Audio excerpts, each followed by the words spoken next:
Hello friends, welcome to Balayya talkies. ఇలాంటి entertaining ధమాకాలు ఇంకా చూడాలనుకుంటే like, share and subscribe.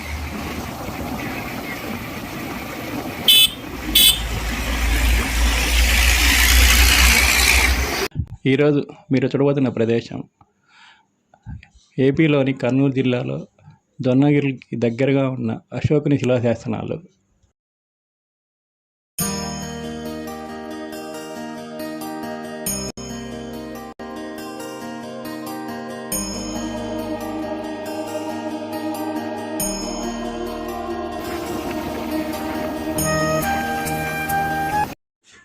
Dear friends, మనం అశోకుని శిలాశాసనాలు చూడడానికి వెళ్తున్నాము.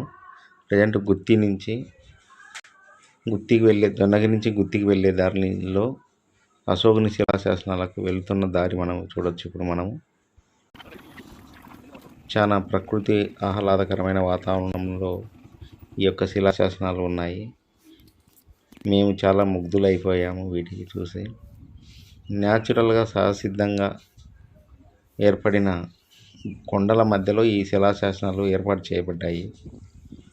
పర్యాటకులకు ఆనందంగాను, కుటుంబ సమేతంగా ఇక్కడికి వచ్చి ఒక పిక్నిక్ స్పాట్ లాగా ఎంజాయ్ చేయొచ్చు. ఇక్కడ పచ్చటి వాతావరణం, నిర్మానుష్యమైన వాతావరణము, ప్రశాంతంగా ఉంటుంది. ప్రజెంట్ మేము అశోకుని శిలాశాసనాలు చూడడానికి కొండపైకి వెళ్తూ ఉన్నాము. ఈ ఆర్కియాలజీ డిపార్ట్మెంట్ వాళ్ళు చాలా మెట్లు కానీ కొద్దిగా బాగా డెవలప్ చేసినారు. ఇవి మనం చూస్తున్న ఆర్కియాలజీ వాళ్ళ డిపార్ట్మెంట్ వాళ్ళ బోర్డు. ప్రజెంట్ మేము అశోకుని శిలాశాసనాలకు చూడడానికి మెట్లు ఎక్కుతున్నాము. చాలా బాగా గవర్నమెంట్ బాగా చేసింది. ఇప్పుడైతే కొద్దిగా ఆర్కియాలజీ డిపార్ట్మెంట్ వాళ్ళు కూడా బాగా మంచిగా ఏర్పాటు చేశారు. ఇక్కడ ప్రజెంట్ ఇది ఆర్కియాలజీ డిపార్ట్మెంట్ వాళ్ళ రూమ్ అది కనిపిస్తున్నది. మనము ఈ అశోకుని శిలాశాసనాలు చిన్నపిల్లలకు చూడడానికి బాగా ఉంటాయి. తెలుసుకోవాలనే జిజ్ఞాస, తెలుసుకోవాలనే అభిలాష, హిస్టరీ గురించి తెలుసుకోవాలనే వ్యక్తులు సందర్శించాల్సిన ప్లేస్ ఇది అశోకుని శిలాశాసనాలు. ఈ అశోకుని శిలాశాసనాలు ఇవి 3వ శతాబ్దానికి చెందినవి. పాలీ భాషలో రాసినారు ఇవి. ప్రజెంట్ మేము పైకి వెళ్తూ ఉన్నాము. చాలా కొద్దిగా శ్రమపడి ఎక్కాల్సి ఉంటుంది. మెట్లు కూడా నీట్గా ఎక్కడానికి అనుగుణంగా తయారు చేసినారు. చుట్టుపక్కల మట్టి, గ్రావెల్ లేకుండా అలా అలంకారంగానే బాగానే ఉంది. అట్రాక్షన్ కోసం బాగా ఆర్కియాలజీ డిపార్ట్మెంట్ వాళ్ళు కూడా బాగానే చేస్తున్నారు. ఇప్పుడు కూడా ఇంప్లిమెంట్ చేస్తున్నారు. అంతా ఎక్కడానికి అనువుగా ఉన్నట్టుగానే ఉంది. ఏమి ఇబ్బంది పడాల్సిన అవసరం కూడా లేదు. ఈజీగా సులభంగానే ఎక్కవచ్చు.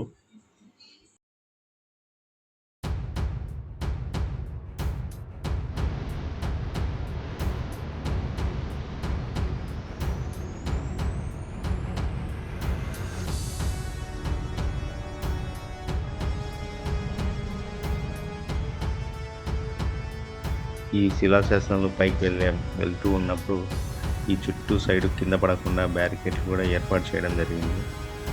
పైనుంచి యాత్రికులు కింద పడకుండా సైడ్ ఫెన్సింగ్ కూడా వేశారు. చూడడానికి చాలా ముచ్చటగా ఉంటుంది.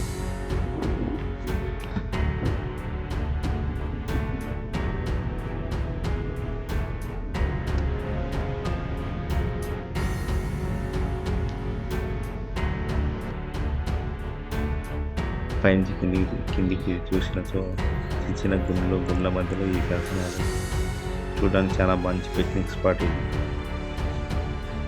ఆ లాంగ్ కనిచెరు జొన్నగిరి గుత్తి మధ్యలో ఉన్న అశోకుని శిలాశాసనాలు మెయిన్ రోడ్డుకి 2.5 కిలోమీటర్ల దూరంలో ఉంటుంది. ఇవి ఆర్కియాలజీ వారు తయారు చేసిన మ్యాప్ ఇది. మన అశోకుని శాసనాలు ఎక్కడెక్కడ ఉన్నాయేమో చూపించే బోర్డు ఇది. ఈ సౌత్లో వచ్చేసి మన జొన్నగిరి లొకేషన్ చూపిస్తున్నది. ఆ మ్యాప్లో ఎక్కడెక్కడ ఉన్నాయనేది ఆ బోర్డులో మనం చూడొచ్చు. ఈ అశోకుని శాసనాలు కొసాట ఒక్కో విధంగా ఉన్నట్టుగా చూపించే బోర్డులు ఇవి. Rocket of Ashok. ఈ చరిత్ర కానవాలుగా నిలిచిన అశోకుని శిలాశాసనాలు తుగ్గలి మండలం ఎర్రగుడి జొన్నగిరి మధ్యలో ఉన్నాయి. ఇవి సువిశాలమైన మౌర్య సామ్రాజ్యాన్ని సాక్షిగా నిలిచినవి. జొన్నగిరి శాసనాలు.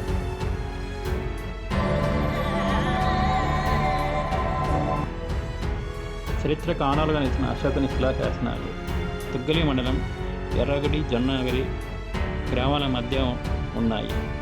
పూర్వం 3వ శతాబ్దంలో తన సువిశాలైన మౌర్య సామ్రాజ్యాన్ని 4 భాగాలుగా విభజించాడు అశోకుడు. గాంధార రాజ్యానికి తక్షశిల, కళింగ రాజ్యానికి తోసలి, పశ్చిమ రాజ్యానికి ఉజ్జయిని, దక్షిణ భారత రాజ్యానికి సువర్ణగిరి రాజధానిగా ఏర్పాటు చేశారు. సువర్ణగిరి అంటే ఇప్పుడున్న జొన్నగిరి ప్రాంతము. తిరుగులేని రారాజుగా వెలుగుతున్న మరో వంశానికి చెందిన అశోక చక్రవర్తి పత్తికొండ నియోజకవర్గంలో 2 చోట్ల శాసనాలు నిర్మించారు. పత్తికొండ నుంచి గుత్తికి వెళ్లే మార్గంలో జొన్నగిరి నుంచి 2 కిలోమీటర్ల దూరంలో పడమటి దిక్కున ఉన్న ఏనుకొండలో రాతి బండలపై శాసనాలు చెక్కించారు. కళింగ యుద్ధంలో లక్షలాది మంది చనిపోయారు.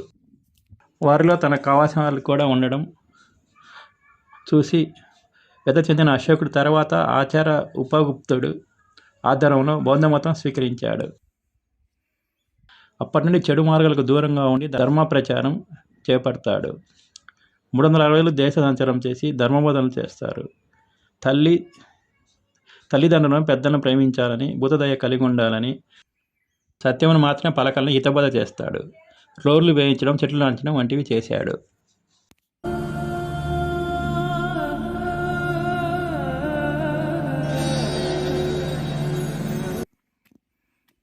మగధ సామ్రాజ్యంలో జొన్నగిరిని 2వ రాజధాని చేసుకుని పాలన సాగించినట్టు చరిత్రకారుల అభిప్రాయం. దీంతో జొన్నగిరిని సువర్ణగిరి అని పిలుస్తుండేవారని, ఇక్కడ వజ్రాలను రాసులుగా పోసి అమ్మేవారని నానుడి. అందుకు నిదర్శనం జొన్నగిరి పరిసర ప్రాంతాల్లో ప్రతి ఏటా తొలకరి చిన్నులకు విలువైన వజ్రాలు లభిస్తూ ఉంటాయి.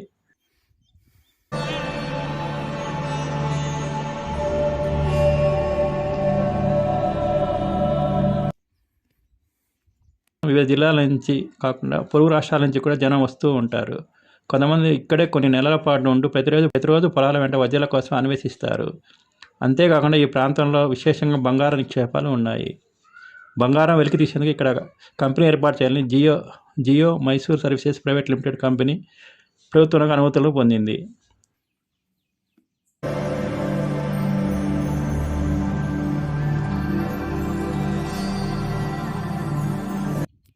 అశోకుని శిలాశాసన ప్రాంతాన్ని పర్యాటక కేంద్రంగా తీర్చిదిద్దాలని అవసరం ఎంతైనా ఉంది. ఇక్కడకు చేరుకోవడానికి సిమెంట్ రోడ్డు కాస్త మెరుగుపరచాలి. శాసనం సంరక్షణను నియమించాలి.